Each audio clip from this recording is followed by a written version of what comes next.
Have you ever found yourself posting consistently, loving your content, and really starting to gain momentum with your video strategy to then take an intentional or very unintentional break from social media? Even as a video marketing coach and an agency owner that helps businesses and creators consistently create strategic video content, I myself take social media breaks. And I have definitely experienced this myself. Over the past year, I've probably taken the most breaks I've ever taken, and I've been the most inconsistent with my posting. Part of it was just lifing and struggling with mental health and just other things going on. And part of it was I literally started a whole new business by bringing back done for you work with my agency Shine Studio. So, quite literally, I feel like I didn't have the capacity to create, to show up, even when I really wanted to. So, I want to dedicate this episode to normalizing social media breaks.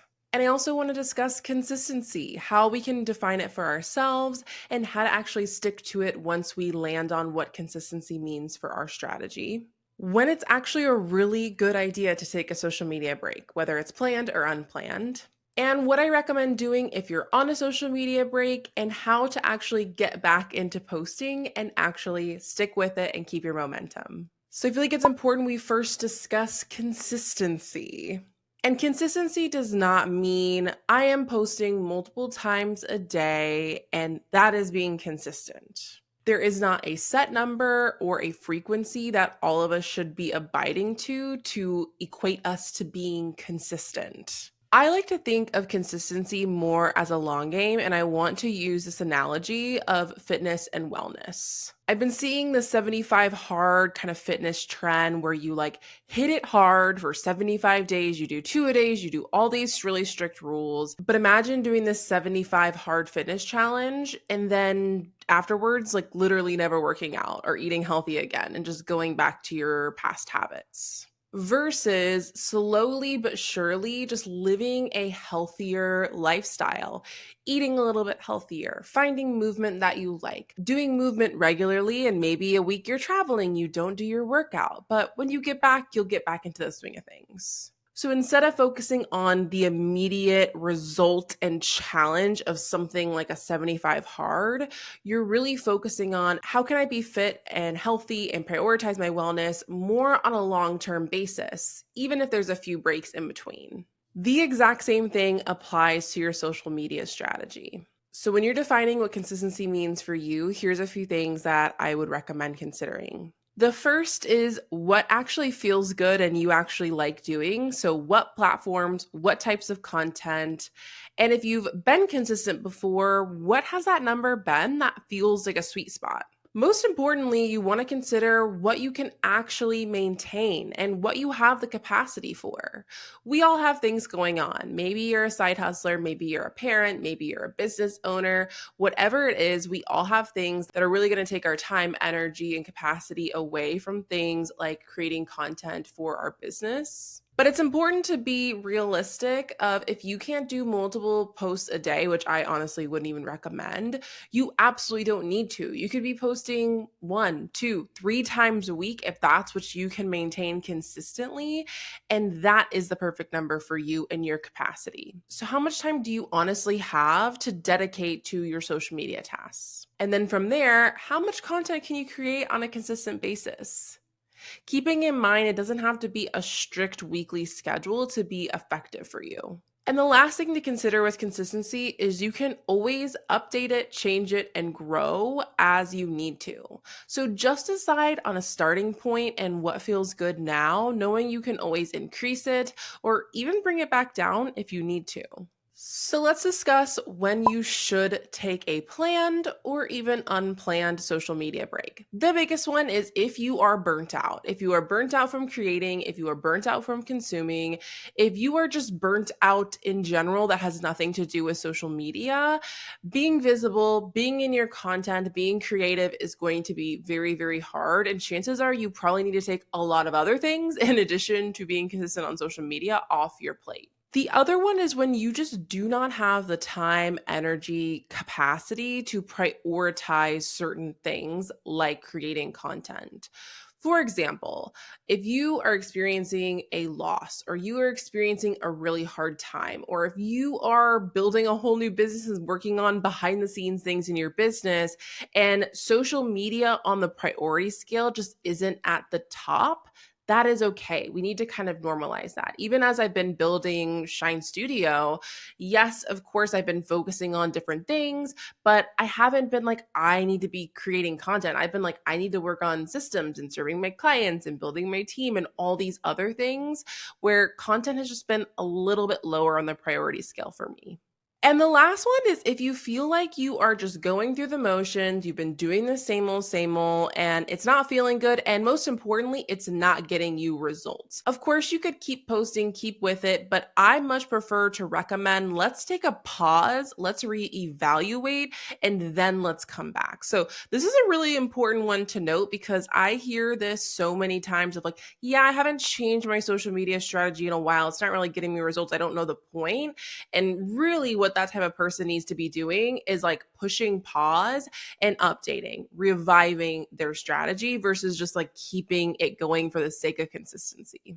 And a personal pet peeve of mine, which I understand why people do it, but we can leave this behind, is you do not need to announce your social media break. You do not need to announce when you leave. You do not need to announce when you are coming back. You do not even need to set a date for yourself to keep in mind of how long you're going to be gone or anything like that. You don't need to do that. Yes, people might notice when you're gone, but you don't need to bring attention to it and make it this big thing unless you truly want to. An example where I think this could work is if you're starting to come back to social media after a break and you want to share what you were up to or what you were working on or giving some context and use that as an opportunity to connect with your audience, go for it.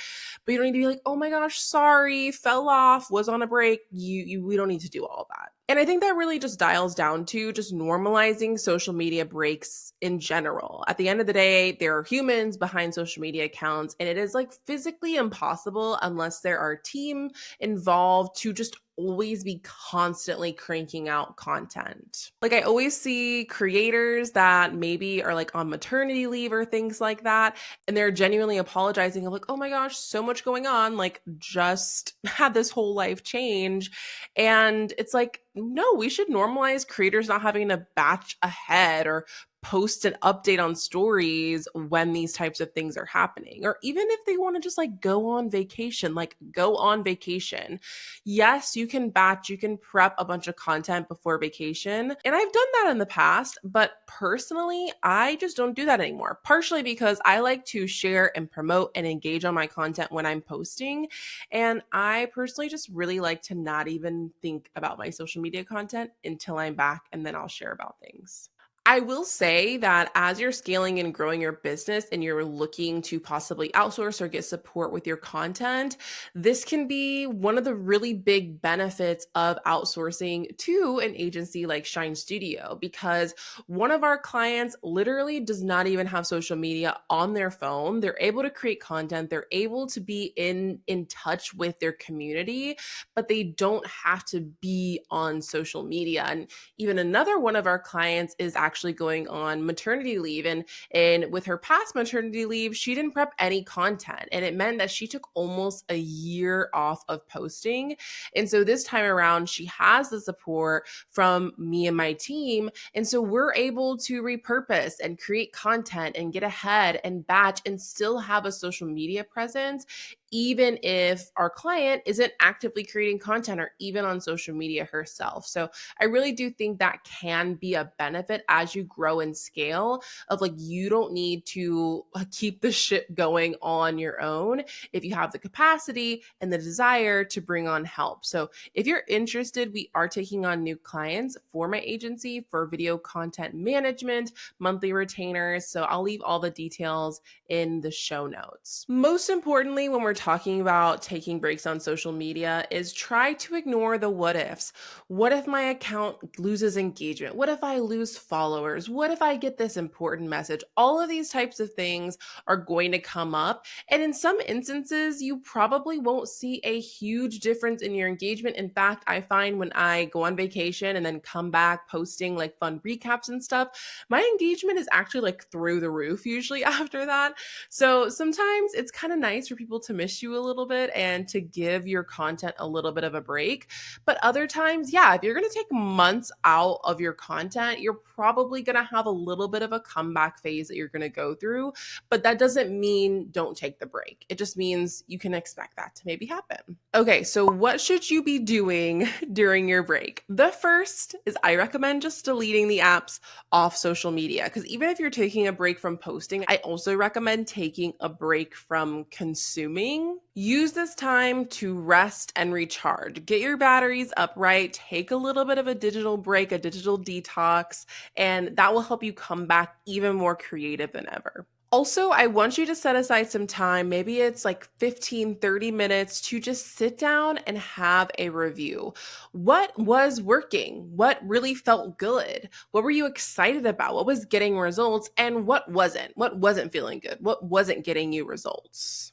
And also, what do you want coming back to look like? Is there a new type of content or a new type of energy or a new priority or a new goal or just something new that you're wanting to bring to your strategy to make sure you're in a better place once you're getting back to posting and you're able to stay consistent? And this is a really great time to revisit your relationship with social media. Are you constantly consuming and not creating? Are you obsessing over engagement and vanity metrics? Are you spending a lot more of your energy hating the apps you're on than prioritizing your community on them? And I want to go back to that workout analogy again, because it is going to feel very hard to come back to posting on social media, which is the next thing that I want to cover. But know that the more and more that you show up, the easier it's going to be. So you want to focus on, once you get back from a social media break, how can you prioritize building momentum? And this is where I recommend kind of restarting your social media strategy with these 3 steps. The first is to get ahead of your content. There is no worse feeling than getting back to posting on social media and you're kind of like trying to play catch up because you're posting day to day, you're posting week to week, and it's going to make you get burnt out again. So what I recommend is batch a lot of content while you're still on your break. Even if you're not consuming, even if you're still not on the app, just start batching content and prepping content so you have a little bit of wiggle room to give you a little bit of a breather and a head start so you can ideally maintain that momentum. Set up whatever systems you need. Do you need to have a reoccurring content day that you're dedicating to actually creating your content? Do you need to get a new tripod? Do you need to get a place where you're storing your ideas? Like, what systems do you need to help you stay on top of your social strategy? And most importantly, ease into things. If you were on a break and you want to go to 5 weekly posts, don't think I'd recommend that. Start slowly but surely and grow from there. Do not go 0 to 100. For me personally, as someone who's just been ebbing and flowing, a little inconsistent here and there with honestly all my social platforms, this is what I'm personally doing as I am really prioritizing getting back to weekly content on my priority platforms. The biggest one, which I know I already touched on, is prioritizing my content days. One of the biggest reasons why I fell off creating my content was really because I was prioritizing everything else in my calendar, and I really didn't have the time for content because I wasn't making the time. So now every Wednesdays is completely blocked off for me for content. I'm not taking calls. I'm not spending a lot of time on tasks and Slack and email or anything else like that. I really am just spending my time recording podcasts and YouTube videos, creating content, editing, ideating, like all of those tasks I'm dedicating a day to. Everything else is bonus, but having that non-negotiable time is so key for me and honestly a lot of my clients. The second thing is I am just going with what just feels easy. For example, carousels, so much resistance. Even when I sit down on my content days, there's definitely been things that have had a lot of resistance come up for me. So I am just not creating those things. For example, talking videos have actually felt really easy, really good for me. So I have been really leaning into that for my content. So I am really just leaning into the formats and the ideas that I am excited to create. And I'm not putting any pressure on myself to do anything else outside of that. And one of the easiest types of content for me is repurposing. I actually just posted 2 videos, 2 in a row, where I essentially was repurposing 2 old pieces of content, one on a video dump, one on a vlog. And I posted those maybe a year or so ago. And I literally just refreshed them. New footage, new format, copy and pasted the caption literally. And so that's a really easy way for me to like take ideas that I really loved, to take ideas that really resonated, and can I just like refresh them, which takes me only a few minutes of time, which is a very easy low lift thing for me to do. I share more about my repurposing strategy inside my free challenge. It's a 3-day challenge, and on one of the days, it is completely dedicated to repurposing. What I look for when I'm repurposing, how I source things for repurposing, and then I share kind of how I make those really simple types of content. So definitely join my free challenge if you haven't already at videoconfidencechallenge.com. And the last thing I'm doing is getting really clear on my goals. Because I have these different buckets in my business, from the creator side of my business to my agency and even my coaching business, I think part of what has felt overwhelming is figuring out how to juggle all of those things. So I'm really setting very clear goals for myself of like, okay, right now I'm focusing on getting a new agency client because we're welcoming on new clients. So how can I focus my content on that specific goal versus trying to do all the things? And I think a lot of people that have like multiple offers, multiple businesses, if maybe you're a personal brand or things like that, it can feel really overwhelming to juggle all of the things. So how can you just prioritize one very specific goal versus trying to do a little bit of everything? So hopefully this like kind of discussion, like debrief, hot take on social media breaks really resonated with you. I know it's the summertime, so a lot of people are probably taking a good old social media break, which probably means now that we're really plowing through Q3, it's a really great time to think of how like you can get back into posting, or can you take a quick little break to get back even better as we end off the year strong? So I hope you love this episode. I hope you're excited that the podcast is back in action, and I'll see you in the next episode.